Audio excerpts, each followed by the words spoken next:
오늘 누가복음 12장에서 예수님이 이 땅에서 지켜야 될 마지막 유월절과 새 언약식에 대해서 말합니다. 누가는 예수님의 메시아 사역 중에서 제일 중요한 사역인 새 역사의 사역에 대해서 설명을 하고 있습니다. 예수님께서 메시아로서 짐승을 죽여서 속죄를 하는 옛 언약을 파기하고 예수님께서 친히 제물이 되어 주셔서 자기 백성을 죄에서 구원하시는 새 언약을 성취하시는 분, 새 언약을 이루시는 분이라고 누가는 소개하고 있는 거예요. 그래서 22장에서는 옛 언약을 상징하는 유월절이라는 절기를 통해서 이 모든 사역이 진행되어진다는 것도 강조합니다. 자, 그래서 1절에 보면 제사장들과 서기관들과 장로들이 예수님을 무슨 방도로 죽일까 궁리합니다. 예수님 죽여야 되는데 어떻게 죽이지? 무슨 방도로 죽이지? 여기 궁리한다 그 말은 연구하고 갈망한다 그런 뜻이에요. 다른 말로 말하면 머리를 짜는 거, 머리를 굴리는 거예요. 예? 왜냐하면 예수님이 이스라엘 왕이 되겠다고 이스라엘로 들어와 있는 데다가 유월절이 가까워서 사람들이 너무 많이 예수님을 찾고 따르고 있는 겁니다. 사람들이 없는 데서 예수님을 잡아서 신속하게 죽여야 되는데 12명의 제자들이 있고 수많은 사람들이 있고 수많은 사람들이 예수님에게 몰려오고 있는 것, 그래서 예수님을 지켜보고 있기 때문에 예수님 잡아올 수가 없는 거예요. 그런데 놀랍게도 그들에게 방법이 생겼어요. 방법. 예수님의 제자 중 금괴를 맡던 조급한 한 제자가 예수님을 넘겨주겠다고 찾아옵니다. 그 제자가 우리가 다 알고 있는 가론 출신의 유다. 가론이라는 마을이고 유다라는 이름이죠. 그래서 예수님을 몰래 잡으려고 연구하고 있는데 이 가론 유다가 예수님께서 혼자 있을 때를 아는 거예요. 그때를 알려줄 거야. 그때 와. 그러니까 대제사장들에게 제사장들이 그 가론 유다에게 아낌없이 돈을 주겠다고 약속을 했어요. 그래서 6절에 보니까 유다가 허락했어. 돈 준다고 했으니까 허락했어. 돈 받을게. 허락을 하고 예수를 무리가 없을 때 넘겨줄 기회를 찾았습니다. 그런데 가룟 유다는 왜 예수님을 대제사장들에게 넘겨주려고 했을까? 가룟 유다는 사실 오늘식으로 말하면 투사예요, 투사. 우리 헌법재판소 앞에 네 편 내 편 해갖고 투사들이 있잖아요. 투사. 우리나라로 치자면 독립운동가 이런 사람. 무력을 사용해서라도 노마의 압제로부터 벗어나야 된다 생각을 하고 있는 사람들이 바로 투사들이에요. 투사들. 열심히 당한다. 그러므로 가룟 유다는 예수님을 정치적인 메시아로 생각한 거예요. 예수님께서 당시 지도자들을 비난하고 백성들을 위해서 기적을 행하고 병자들을 고쳐주고 오병의 기적을 통해서 양식을 나눠주는 모습을 보면서 예수님께서 당시 지도자들을 바리새인, 서기관, 제사장들에게 비난을 받고 그럼에도 불구하고 백성들을 위해서 기적을 행하고 병자들을 고쳐주고 오병의 기적을 행하고 양식을 나눠주는 모습을 보면서 예수께서 이스라엘을 노마의 압제에서 구원할 수 있는 유일한 사람이라고 생각한 거예요. 우리도 누구를 유일한 사람이라고 생각하잖아요. 바다를 잔잔케 하고 죽은 자를 살리시고 남이 하지 못하는 신비한 능력을 가지신 예수님이라면 이런 유대인의 지도자들과 로마 군대까지 단번에 다 물리쳐버리고 승리할 것이다. 이렇게 가룟 유다가 생각한 거예요. 그런데 예수님께서 자꾸 고난을 받아야 한다고 말씀하시는 거예요. 종이 되라고 하는 거예요. 그리고 십자가에 죽겠다고 말하는 거예요. 가룟 유다의 입장에서 보면 억장이 무너지는 거예요. 사람들 앞에 나서지 않는 겁니다. 그러니까 가룟 유다는 너무너무 답답한 거예요. 그래서 조급했던 가룟 유다는 예수님을 정치인들과 만날 수 있도록 분위기를 만들면 당연히 능력을 나타내서 그들을 물리칠 것이라고 착각합니다. 가룟 유다는 일단 예수님의 역사의 중심, 예수님을 역사의 중심에 밀어넣으면 예수님이 스스로 왕이 되실 줄로 알았던 거예요. 이게 뭐요? 자기 중심의 신앙이에요. 그런데 누가는 이런 가룟 유다의 생각이 사탄의 유혹에서 나온 것이라고 기록합니다. 이 자리에 앉아서 예배를 드리고 있는 여러분 가운데 성령이 여러분을 사로잡아야 오늘 선포되는 말씀이 영의 양식이 되죠. 반대로 앉아있기는 한데 사탄의 유혹에 넘어가면 아무 소리도 안 들려요. 너무 지루해. 졸려. 그렇게 되는 거예요. 여러분, 사탄에게 마음을 뺏기지 않기를 주의 이름으로 축원합니다. 근데 더 놀라운 것은 이런 사탄의 올무를 이용해서 하나님께서 죄인들을 구원하실 구원 계획을 이루어 가신다는 거예요. 어떻게 보면 대제사장들 마음 위에 가룟 유다의 마음이 있고 가룟 유다의 마음에 사탄의 유혹이 있고 사탄의 유혹 위에 하나님의 마음이 있는 거예요.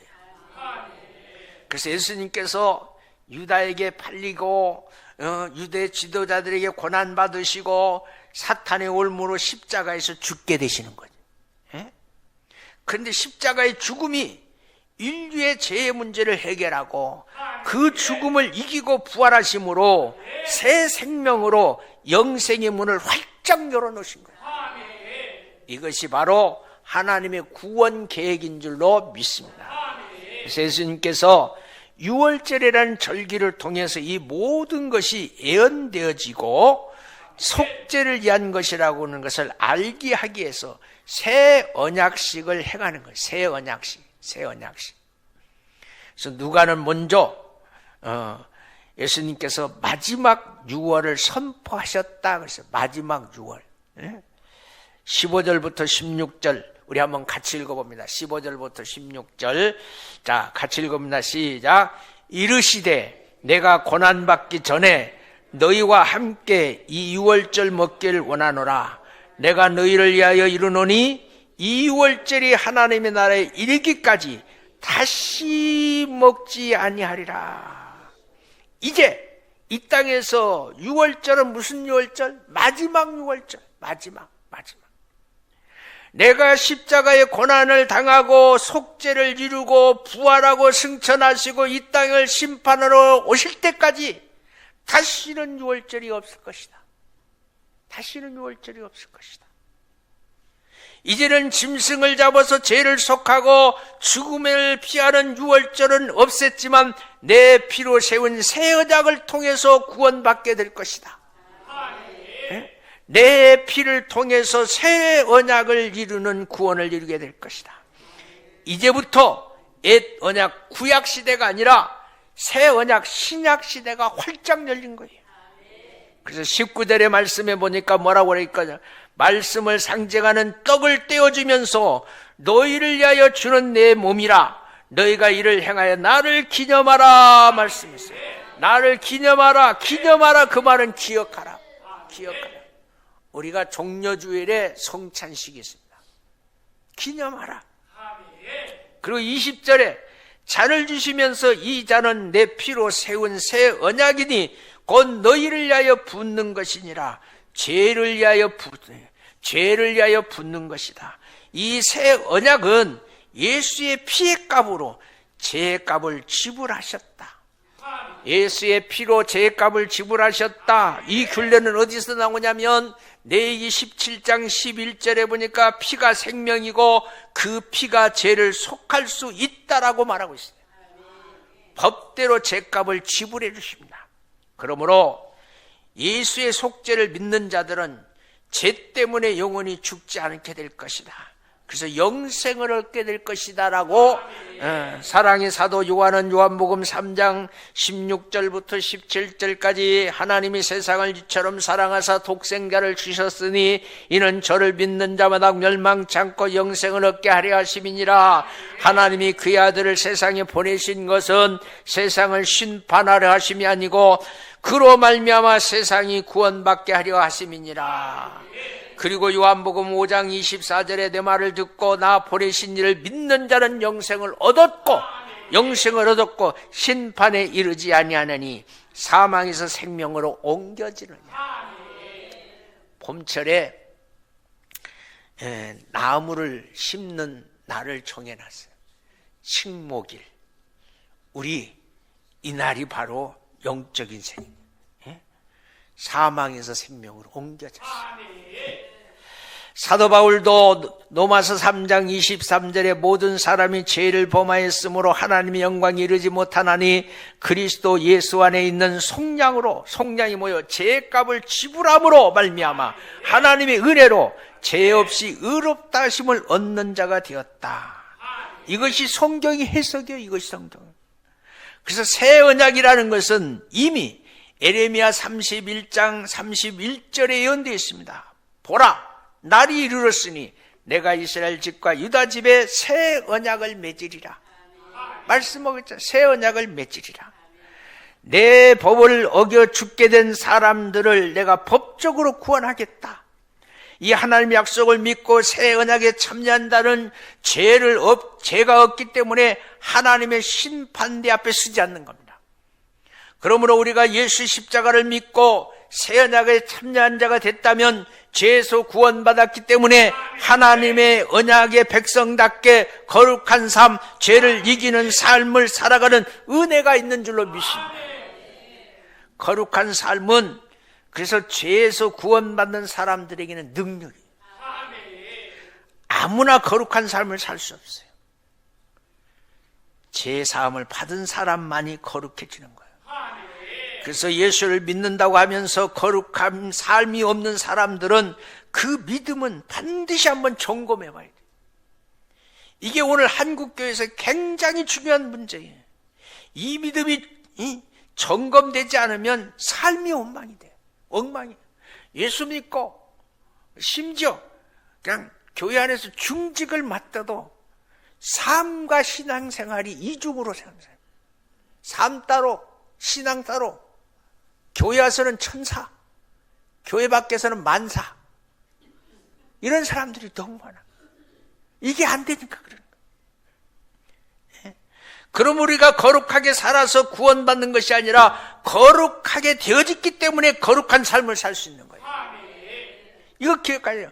우리가 거룩하게 살아서 구원받는 것이 아니라 거룩하게 되어졌기 때문에 거룩한 삶을 살아야 된다는 걸 기억하시기 바랍니다. 이 순서가 뒷바뀌면 인본주의가 되고 잘못된 신앙이 되어버리는 거예요. 구원은 은혜로 받고 거룩한 삶은 믿음으로 살아가는 거예요. 믿음으로 살아가야 돼요. 좀 더 쉽게 설명하면 결혼식 한 사람은 남편과 아내로서의 정조를 지키고 책임과 의무를 다해야 아름다운 가정을 이루고 행복한 부부가 되어지는 것처럼 우리가 하나님과 언약한 백성이라면 하나님의 말씀이 내 속에 있기 때문에 말씀에 대한 정조를 지키고 예수의 피가 내 죄값을 지불했기 때문에 죄와 구별된 삶, 거룩한 삶을 살아야 될 의무가 있는 겁니다. 의무. 그렇기 때문에 예수님이 신랑 되시고 교회와 성도는 그 예수님의 거룩한 신부라는 것을 기억하시기를 주의 이름으로 축원합니다. 그래서 좀 더 말씀을 가까이 하고 거룩한 삶을 살아감으로 하나님께서 주시는 능력을 덧입고 세상을 이기는 삶을 살아가는 복된 성도들이 되시기를, 거룩한 성도들이 되시기를 주님의 이름으로 축원합니다. 이것이 우리의 믿음입니다. 이것이 우리의 자랑이 되어야 됩니다. 그런데 이러한 새 언약의 의미와 십자가의 의미를 깨닫지 못하면 오늘 본문에 나오는 제자들처럼 살게 되는 거예요. 당시의 제자들은 아직 성령을 통해서 깨닫지 못했기 때문에 육적인 생각과 제 욕심에 끌려 사는 거예요. 그래서 누가는 이것을 고별해서 드러냅니다. 잘 보세요. 이 모습이 우리들의 모습일 수도 있어요. 24절에 보니까 예수님이 새 언약을 하시고 십자가에 죽으려고 가시는데 제자들이 그 죽으러 가시는 예수님, 골고다 언덕의 십자가를 향해서 발걸음을 옮기시는 그 주님의 발걸음은 무거운 발걸음이에요. 근데 그 뒤를 따라가는 제자들이 이렇게 말합니다. 우리 선생님이 예루살렘에 들어가면 분명히 이스라엘 왕이 될 텐데 우리 선생님이 왕이 되면 나는 우정승이 돼야 되는데 너는 어떨래? 나는 그럼 자정승이 되지. 예? 그래서 24절에 우정승, 자정승 서로 내가 우정승 할 거야, 네가 자정승 할 거야. 그러다가 그들이 뭐가 났어요? 누가 더 크냐 하면서 뭐 했어? 다투었어. 싸웠어. 예? 자리싸움. 그래서 예수님께서 싸우는 모습을 보면서 야단을 쳤어요. 뭐라고 그랬어요? 섬기는 자가 되라 그랬어요. 십자가의 의미를 모르고 하나님의 말씀을 모르는 자들과 함께 떡을 먹고 잔을 마셔도 세상 욕심에 이끌려 살게 되는 겁니다. 그리고 수제자 베드로가 사탄의 놀림을 당해버려요. 그렇게 예수님을 따라다녀요. 수제자인 베드로가 사탄의 놀림에 당해버립니다. 31절부터 32절까지 말씀 읽어봅니다. 놀림당하는 베드로. 시작. 크게 읽어봐요. 시작. 시몬아 보라 사탄이 너희를 요구하였으나 그러나 내가 너를 위하여 내 믿음이 떨어지지 않기를 기도하였노니 너는 너희 위에 내 형제를 돕게 하라. 사탄이 시몬 베드로를 자기 일꾼으로 쓰려고 예수님께 내놓으라고 요구하는 거예요. 이렇게 예수님의 제자들도 서로 욕심을 부리고 다투는 것을 보면 사탄이 사람들을 이리저리 흔들고 시험하고 있다는 것도 오늘 우리는 알아야 돼요. 내가 목사니까, 내가 장로니까, 내가 권사니까 이거 안 되는 거예요. 이거 안 되는 거예요. 예? 제자들을 내어놓으라고 요구합니다. 예수님께서 그들의 믿음을 위해서 예수님은 기도했다고 그랬어요. 목자인 이 목사가 여러분을 위해서 기도하는 것처럼 예수님 기도했대요. 우리도 마찬가지예요. 교회에서 자랑하고 교만하고 성도들을 무시하는 사람들 다 미안해요. 사탄에 이용당하고 있는 거예요. 그래서 성령께서 말할 수 없는 탄식으로 우리를 위해서 뭐 한다고 그랬어요? 간구하신다고.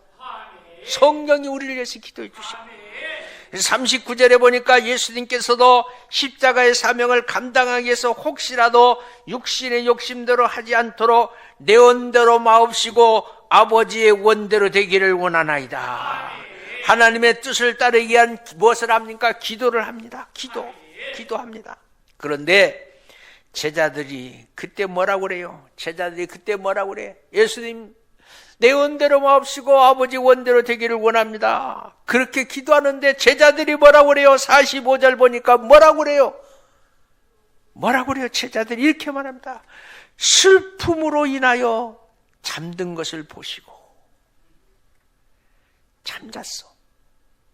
예수님 기도했어. 제자들 잠잤어. 예수님께서 시험에 들지 않게 깨어있으라 말씀합니다. 바른 믿음이 없으면 세상에 끌려다니다가 지쳐서 잠들게 되는 거예요. 바른 믿음이 없으면 세상에 끌려다니다가 잠들게 되는 거예요. 여기 잠들었다니까 눈 감은 게 아니고 세상 욕심에 끌려다녀요. 말씀에 의해서 사는 사람이 아니라 세상 정보에 의해서 사는 사람. 그리고 50절에 보니까 인간적인 방법으로 무력을 동원해서 사람을 해치는 일도 하게 됩니다. 이것이 다 뭐가 없기 때문이요? 믿음이 없기 때문이요. 믿음. 그 중에 한 사람 베드로입니다. 다 부인해도 저는 부인하지 않겠습니다. 그렇게 말했던 베드로. 이때 예수님은 베드로가 아직 살아있었기 때문에 그 이름을 기록하지 않았지만 요한복음 18장 10절에 보니까 베드로를 이름을 기록하고 그때 베드로가 대제사장의 종 말고의 귀를 탁 칼로 잘라버려 상처를 줍니다. 이때 예수님께서 51절에 보니까 뭐라고 그래요? 그 상처를 만져줘요. 고쳐줍니다. 그리고 57절에 보니까 사람들 앞에서 예수님을 모른다고 부인합니다. 누가요? 베드로가요. 베드로는 자기 입으로 장담했잖아요. 사람들 앞에서 예수님을 모른다고 부인한 거예요. 그래서 61절에 보니까 다른 복음서에서 기록되지 않았지만 베드로가 예수님을 부인할 때 예수님과 눈이 딱 마주쳤다고 돼 있어요. 나 저 예수님 몰라. 눈이 마주쳤어요. 소름 끼쳤을 것 같아요. 61절 같이 한번 읽어봅니다. 시작.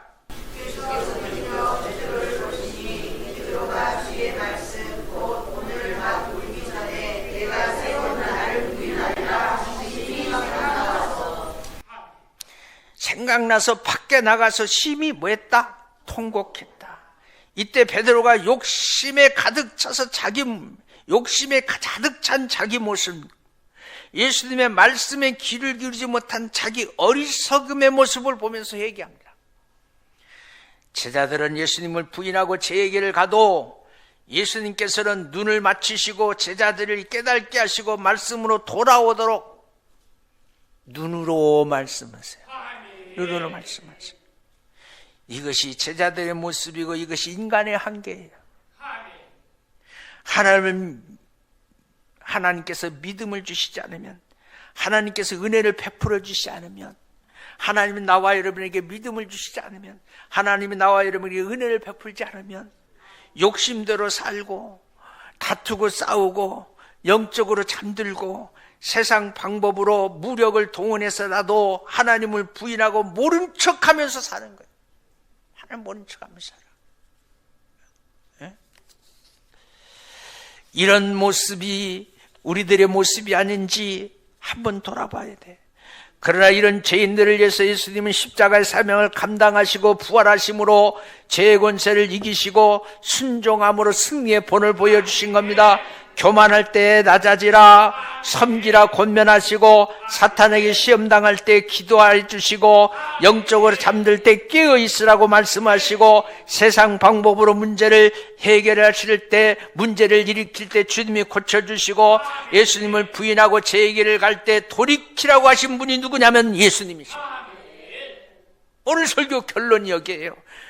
교만할 때 낮아져라, 섬겨라 권면하시고, 사탄에게 시험당할 때 기도해 주시고, 영적으로 잠들 때 깨어서 기도하라고 말씀하시고, 세상 방법으로 문제를 해결하려고 할 때 주님이 고쳐주시고, 예수님을 부인하고 제 길을 갈 때 돌이키라고 권면하시는 분이 누구다? 내가 여러분이 믿는 예수님.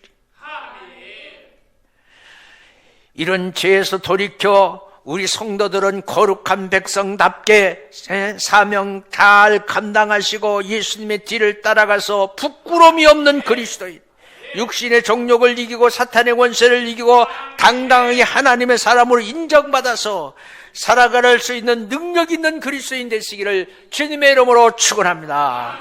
기도하겠습니다. 고마우신 아버지 하나님, 주의 은혜와 사랑을 감사를 드립니다.